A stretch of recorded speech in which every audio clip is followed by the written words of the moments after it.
Hello there guys, welcome to another of my live videos. And on this video this morning, I am going to be giving you a preview for the Leicester Liverpool game at the King Power Stadium tonight, 8 o'clock kickoff.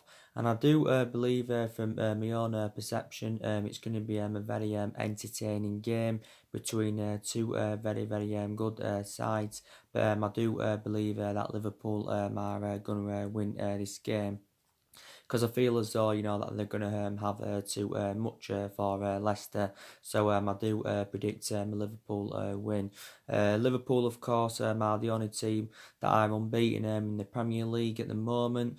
Obviously, Liverpool have won 16 games out of 17 so far this season.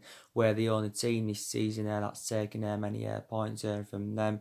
And they are 10 points in front of Leicester. So if Liverpool win this game, they will be 13 points clear.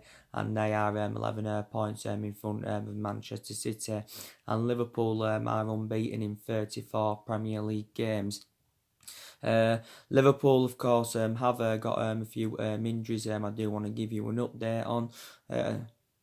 They have got Moxley and Chamberlain out. They've got Fabinho out. They've got Lovren out. They've got Matip out. They've got Nathaniel Klein out. Obviously, he's very injury prone. So Liverpool have got quite a few injuries. But I still believe that they are going to win this game. Liverpool are on course to win their first Premier League title ever. They haven't won it all in all for around 30 years. But Liverpool, won this fixture earlier on in the season. They won by 2 goals to 1. This was at Anfield. You can say Liverpool Road there. Look, really, obviously, James Milner, scored a penalty in the final minute of the game. It was a 1-1 draw at Anfield last season, and this fixture last season at the King Power Stadium was 2-1 to Liverpool. But yeah, Liverpool have got a lot of good players in that. Like I said, they signed someone, didn't they, from Red Bull Salzburg for just over £7 million. But look at the team Liverpool have got. They've got the best centre half in the world with Virgil van Dijk. They've got two very good fullbacks in Andrew Robertson and Trent Alexander-Arnold. Obviously they've got Jorginho Wijnaldum. Obviously they've got Keita. Obviously they've got Salah, Firmino and Mane. They do complement each other fantastically well and score goals between them. Where they do create chances. Liverpool have also got a very good goalkeeper.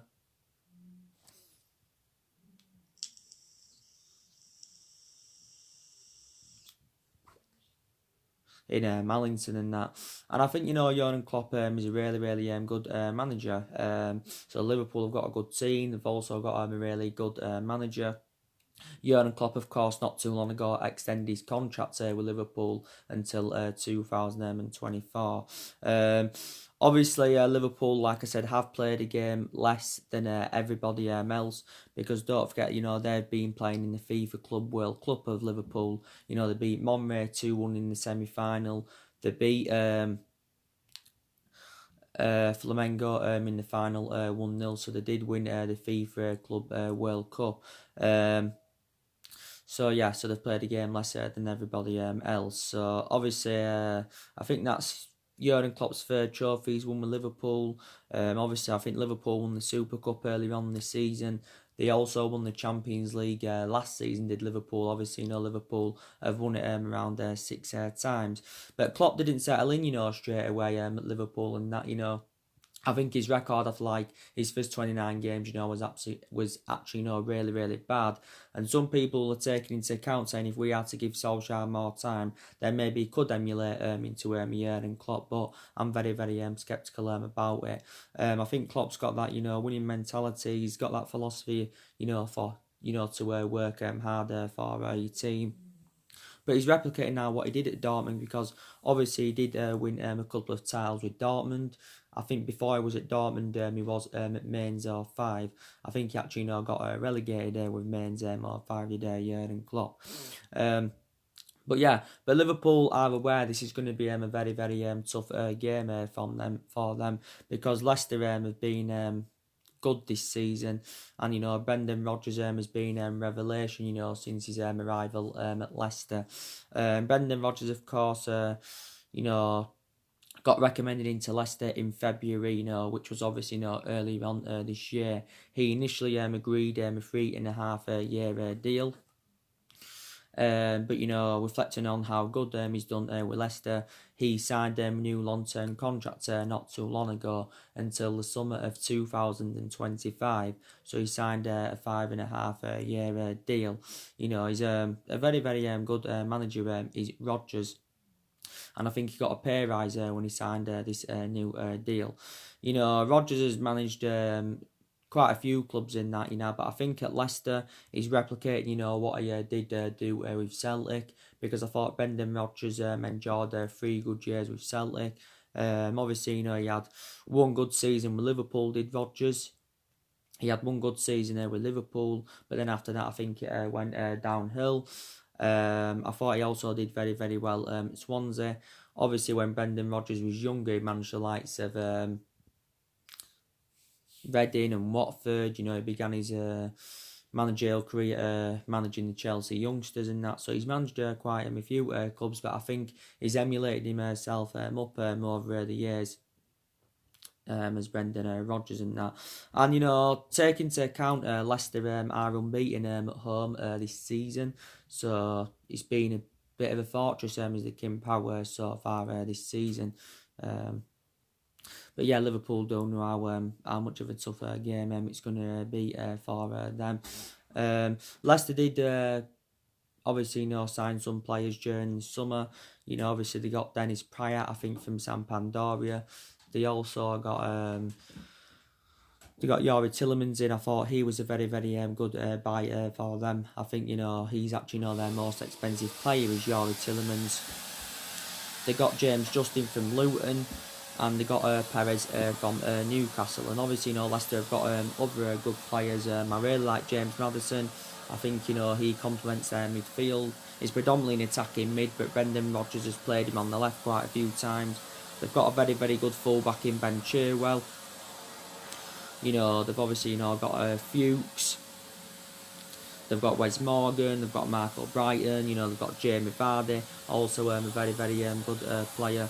But like I say, Leicester are doing really, really well. I think Leicester this season are actually, replicating, what they did when they won the league back in 2016 under Claudio Ranieri's guidance. I think it actually said they've had a better start to this season, to the season, of course, when they had won the league and that. But Leicester are going to win the league this season. I'm actually confident that they will probably finish in the top 3 or finish in the top 4. But to be fair, I credit Leicester because I thought Leicester would have crumbled, because obviously they've lost quite a few key players in recent years and that. Don't forget they lost Maguire to us in the summer. Leicester, of course, did get a substantial amount for him. They got around £80 million. They lost Mahrez to Man City in the summer of 2018. They also lost Danny Drinkwater. They also lost N'Golo Kante. But I've got to say, I think Leicester have done really, really well. And the same sort of thing with Liverpool. Everyone would have thought they'd have collapsed. When they lost the likes of Philip Coutinho and Luis Suarez. Everyone would have thought the same thing. But Leicester know this is a game, they also have to win, because City are only 1 point behind Leicester, because Leicester are actually winless in their last 2 league games. They lost to Man City at the weekend 3-1. They drew with Norwich the other week. So Leicester know it's very imperative that they do get back to winning ways. But Leicester, will be delighted with their season so far. Sitting second in the league. They've also progressed to the semi-finals of the Carabao Cup. Beating Everton in the quarter-final on penalties. So there's a possible chance that Leicester could win it. I don't see that happening, to be quite honest with you. But Leicester have won 12 games out of 18. So that's very, very good to their standards. But yeah, this is going to be a very, very good game between Leicester and Liverpool. you know. But like I said, I think, you know, Liverpool are definitely now going to win the title this season. Like I said, it is tonight, 8 o'clock kick-off. Um, Probably Liverpool, I presume, will go with the 4-3-3. You know, that suits their standards. Usually go with the 4-3-3. I think on the odd occasion they've gone like, you know, with a 4-2-3-1. Yeah. Um, we will see what happens. So I just thought I'd do a change, you know, do another game instead of, you know, of Man United a lot. So yeah, there will be more videos coming up very soon, guys. Maybe I'm gonna give you an update on some more transfers and that. Of course, as you saw yesterday, I gave my preview for the Man United Newcastle game. Obviously, you know, we are aware that we have to win that game because we're winless in our last two league games, and obviously we've got to see a reaction, you know, from our players. Solskjaer did actually say, you know, we react well from, you know, defeats, but we've got to see a total comparison performance in the game against Newcastle today than what we saw against Watford at the weekend and that. And it's not going to be, Newcastle isn't going to be easier for us. Like I said, Newcastle have done really, really well. You know, they're obviously level on points with us. You know, they've registered 25 points from 18 games, and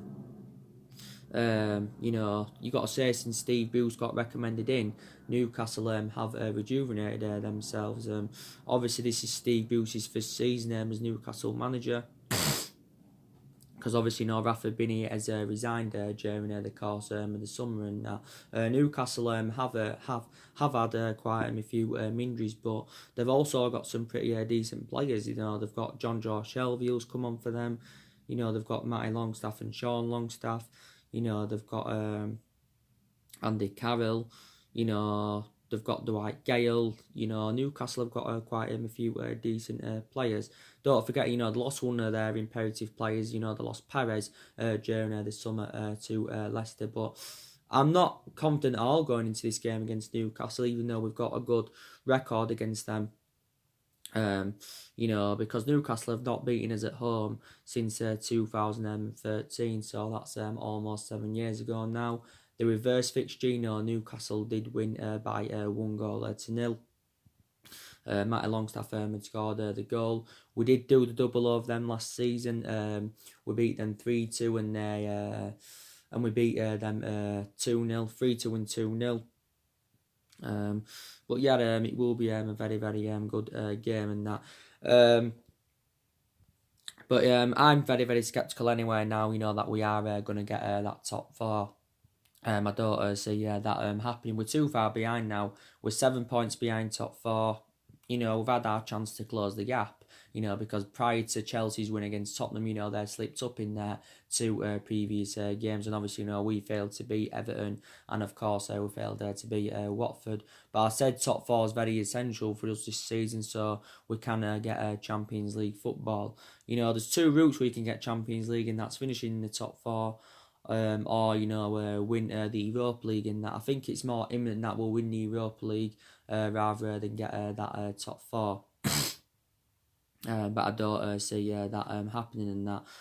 I think Solskjaer in the game today, I think he must go with a 4-3-3. I think he's got to go with that 4-3-3 as Solskjaer. He's got to revert from the 4-2-3-1 to the 4-3-3, because Solskjaer went with a 4-3-3 a lot in that 3-month period when he was the interim manager. And that system and that formation, seem to suit our standards in that. And, you know, since he's got the job permanently in that, and this season on a regular basis, Solskjaer has gone with that 4-2-3-1 formation. But we do know that 4-2-3-1 formation hasn't been working. I know a couple of times Solskjaer has gone with three at the back. You know, he went with three at the back against Liverpool. He went with three at the back against you know, Sheffield United and Partizan Belgrade and that. But he's got to go with the 4-3-3, definitely. And go with a system, obviously, you know, where we can avoid playing a number 10. You know. But yeah, so we have to win today. Like I said, Solskjaer did provide us with some news regarding Paul Pogba during his press conference. And Solskjaer said is assured, it's more than likely that Paul Pogba will be starting the game today against Newcastle. It's good to see Paul Pogba back. I thought he made a massive impact when he came on in the game in the 2-0 defeat to Watford at the weekend. That's very, very good. And Solskjaer, even admitted, that Paul Pogba was a plus. Pogba's been out of injury for 3 months. Well, he was out of injury for 3 months, or just over 3 months. It was an ankle injury he was out with. So Paul Pogba has missed the vast majority of this season. Don't forget, he was recently ill. This was a couple of days after he attended his brother's wedding in France. But we do know the difference he does make in that midfield. And Solskjaer's praised Paul Pogba on numerous occasions. He says recently, he's the best all-rounder midfielder in the world. And when he's playing to his potential best, he is one of the best in the world. He's Pogba and that. But it's good now to see him back in action. I've got to say, when he was absent, I think, Fred has actually, fulfilled his position well.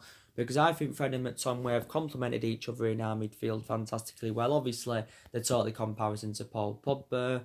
You can't even compare them. But I've still got to praise Fred and McTominay because I think they've done well this season.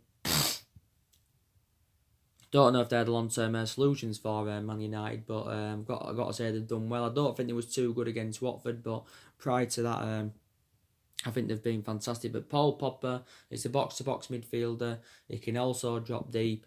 And now Pogba is into his 4th season at Man United since he rejoined from Juventus back in 2016. And analysing the vast majority of his Man United career, you've got to say he's been, he hasn't performed to the standards as we should expect from him.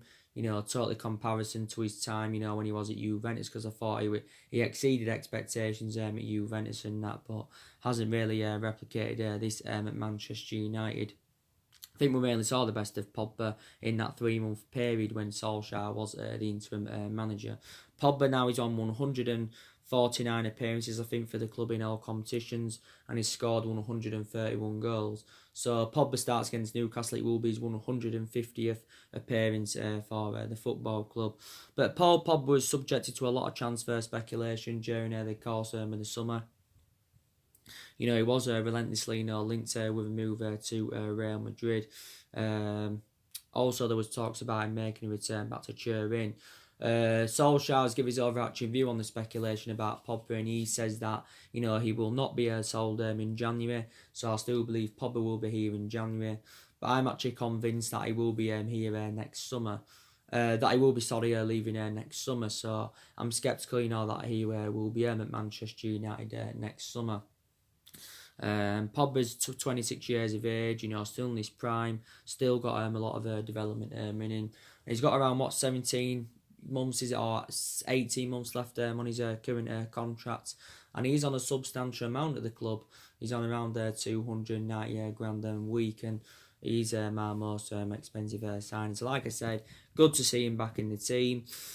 Bailly, Fosu-Mensah, they're back in training. They're close now to recovering from injury. Bailly's been out of an injury since pre-season. Fosu-Mensah has been out since he was on his loan spell with Fulham last season. Diego Dalot, I think he's back now. He played for the youngsters last Friday. He sustained quite a few injuries this season. That's why he hasn't really been given the chance. And Rojo is out until the new year. I want to give you an update on.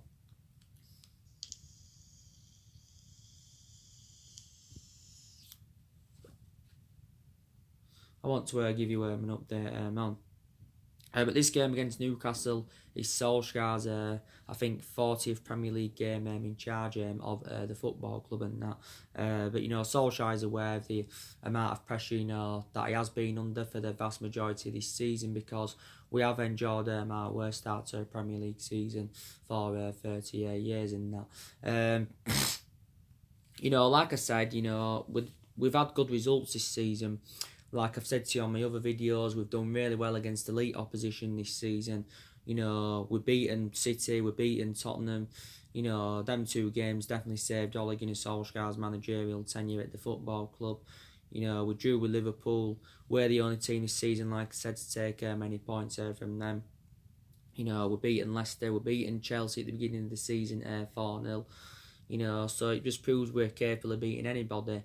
But we just haven't, what we've done against elite opposition, we haven't replicated it against lower opposition. So we've been so poor against lower opposition. But my overarching view on it, I think we've lost too many games. We've drawn far too many games. We've drawn 7, we've lost 5. But I think the vast majority of them games we have drawn, I actually believe we should have turned into wins. Like I've said, we should have beaten Wolves earlier on the season.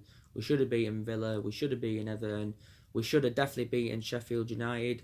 We had what a good 10-minute spell in that game. We was 2-0 down in that game, and we was close to winning our first game of the season from losing position. So we did show good determination to come back into that game. But we've got to start performing against lower opposition. Now, I did say recently that some aspects of our game have improved.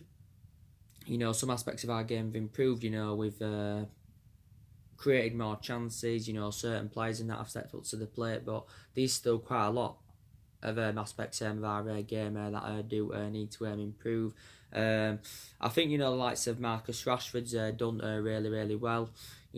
Martial's done well, in the games he's played, and don't forget he's just come back from injury. Martial sustained a couple of injuries this season. James has enjoyed a fantastic start to his Manchester United career. I've got to say, Wan-Bissaka's been absolutely immense for us. I think, he can be our right back for the next decade. I think Maguire's done really, really well. You can say he's addressed our defensive deficiencies, but I think the 3 signings that we recommended in during the summer, you could say have been our best players so far this season. We spent nearly £150 million on them. Like I said, McTominay and Fred have done well in the midfield.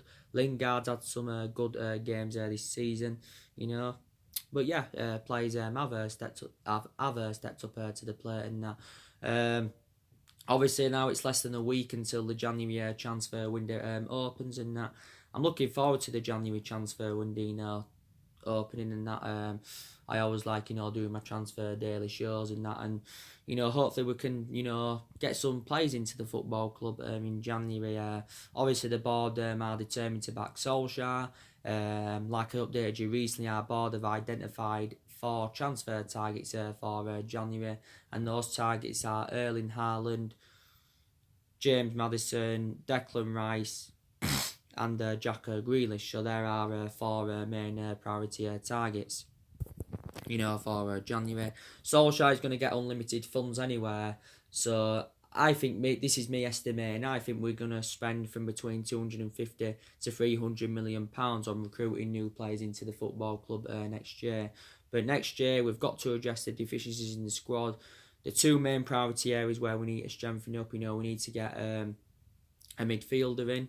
We need an attacking midfielder. We also need a holding midfielder. I think, we need a couple of strikers, someone to score us goals and someone that can create chances. We basically need to recruit a replacement for Herrera in the midfield. We need a replacement for Lukaku and Sanchez up top. We need a right winger, and there's possibly no other areas in the squad as well that do need to be addressed. I don't think we'll be too bothered about recommending the left back in now, because obviously since Brandon Williams has come on the horizon, he's been a revelation, and I think now Solskjaer views Brandon Williams as his first choice left back. But overall, anyway, we've got a variety of fullbacks in the team, so I think we're okay on that left hand side. If I'm going to be quite honest with you.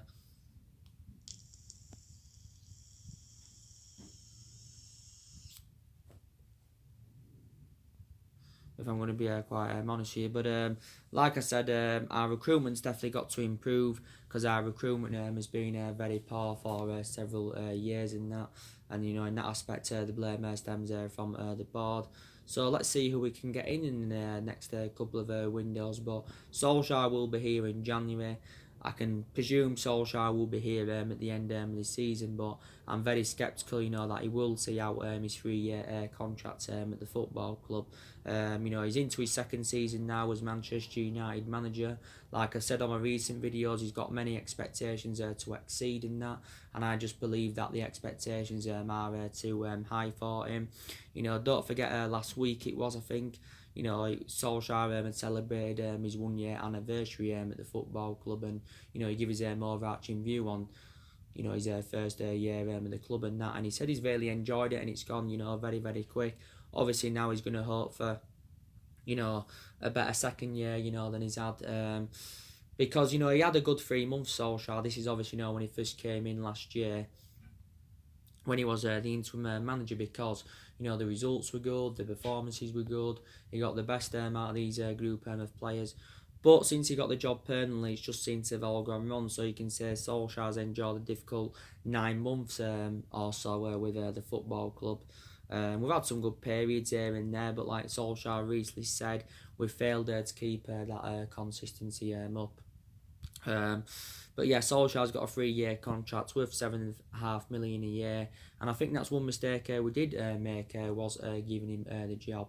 But he won't last at Man United. But either way, like I said, whether his managerial tenure works out or not, we'll never forget what he has done for the football club, because he was a great player for us for 11 years. He flourished under Alex Ferguson's guidance. In total as a player, Solskjaer made 366 appearances and scored 126 goals. I think he made about 235 appearances in the Premier League or something like that, and scored around 91 goals just in the Premier League. I think it's 235 made just in the Premier League, and won 6 Premier League titles with a football club and that. And yeah. But I think, like I said, as a manager, he's totally comparison to how as he was as a player. For me, Solskjaer doesn't have any intuition on how to manage, especially a big football club like Manchester United and that. And I think he's also been tactically naive for the vast majority of this season. That's also an element of concern. Maybe there's some games where we have showed tactical flexibility. I think, he doesn't really have a style of play. He doesn't have a plan B. So that's also another element of concern. Like I said to you yesterday, it said from the Express that Solskjaer's virtually written the remainder of this season off. So he's obviously, disappointed with his season. He's looking ahead to next season. That this is obviously a transition for us anyway. It's a transition period, and we know that a massive rebuild is needed at the football club. But I think due to his controversial comments, I think that could leave concerns for like Ed Woodward and the Glazers and that, and maybe a lot of Manchester United fans. But there's a chance, we can get some silverware on the board this season. I think if we are to win any silverware, it's probably likely it will be the Carabao Cup. So if we can get past Man City, I think we can win the Carabao Cup. I think we've also got a great chance of winning the Europa League. We won Group L, we're into knockout stages, and obviously, we got a draw against Club Brugge. But I think it could restore winning mentality at Man United. If we were to get some silverware on the board this season, definitely. But yeah, and we're not going to win the league for several years from now on. For at least the next 3 to 4 years, I don't think we're going to win it. We're not good enough to win it. We haven't won it since 2013. That was in Alex Ferguson's last season. So we haven't won it for almost nearly 7 years. And like I said to you, I think Solskjaer also relies on the kids too much, because we have got a lot of young upcoming players in the squad that are developing and trying to improve, and that. I think we need to, consider getting rid of some of the young upcoming players next year, because I have got element of concerns about some of them. But I think the young players that will become a success, I think Mason Greenwood will become a success. Brandon Williams will do well. I think if in regards to Mason Greenwood, he needs to start playing more regularly. He hasn't played regularly enough, not in the Premier League especially. So there's quite a few Man United fans saying that Martial should be dropped and we should play Mason Greenwood over him, because a few Man United fans believe that Mason Greenwood is a better solutioner than him. Tuanzebe, he'll do well. I think James Garner will do well in that. But yeah, we've got a lot of young players in the squad, and Solskjaer still wants to continue recruiting young players to the football club, and in that aspect, he does replicate Alex Ferguson. But I think overall, anyway, there's still problematic players at the football club that do need to be moved on. So I think next year in total, we need to get rid of at least another 4 or 5 more players, despite the fact a lot of players left there since Mulligan and Solskjaer's arrival during the course of the summer.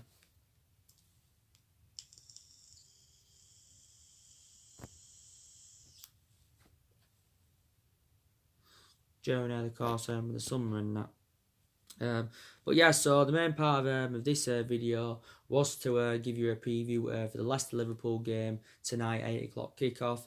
And of course, Man United must beat Newcastle and that. Like I said, I can't see David De Gea being dropped. I think he'll keep his place in goal. There's been a few Man United fans saying he should be dropped and we should give Romero the chance. But I don't see that happening, because Romero usually, plays in like the Europa League games and that. David De Gea, you can say now, is totally comparison to Edison and Allington. I could say they've overtaken him.